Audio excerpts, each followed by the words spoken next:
So here we have the Hyundai Tucson on a 69 plate. I'm going to start off by showing you inside the boot, and then we'll hop in and run through some controls on the inside of the car from there. As we approach the back of the car, you can see we have plenty of boot space along with that 60/40 split folding rear seat. We also have this vinyl boot liner as well, which would have been an additional extra in this car. Okay, now that we're inside the car, we're going to start with the dials. On the left-hand side, we have the rev counter and coolant temperature gauge, and on the right-hand side, the speedometer and fuel gauge. In the middle, you can see the total miles for this car. They are 16,557.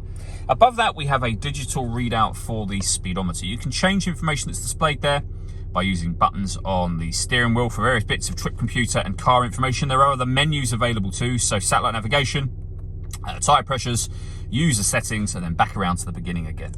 If we back out to the steering wheel, the buttons I was using a second ago are just here. We have cruise control over that side as well. Once you set cruise control, you can hit this button here. This car is able to maintain its own distance between itself and the car in front, both speeding up and slowing down automatically depending on the car in front's speed.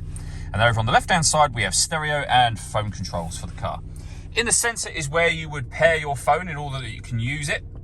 So go to all menus, and from there you'd hit phone and follow the instructions that come up on the screen from there. When it comes to music, we have got the radio, of course. You can see there we've got DAB and FM radio available to us. We can either go back to the home screen from here, or we can press the back arrow to go back a step. To listen to your own music, you would go to the media section just here. We've got a few options: DAB, FM radio, as you already know, Bluetooth audio, so you can stream your music wirelessly. We have USB input. We've got both Android Auto and Apple CarPlay there as well, so you can connect up your smartphone and listen to your music that way. And of course, as I mentioned a moment ago, we've got satellite navigation. Really nice, clear colour display. Very, very easy system to use. And if I put the vehicle into reverse, you'll see a full colour reversing camera as well. Working our way down from that, we then have dual zone climate control. So you can adjust the passenger and driver temperature. You can increase and decrease the fan speed. That button will turn your air conditioning on or off again. Or you can hit auto and the car will do all the work for you to maintain those temperatures. You can override that whenever you wish to. Underneath that, we have both heated and air-conditioned seats, both of which have 3 settings each, and the same for the passenger side, with a heated steering wheel.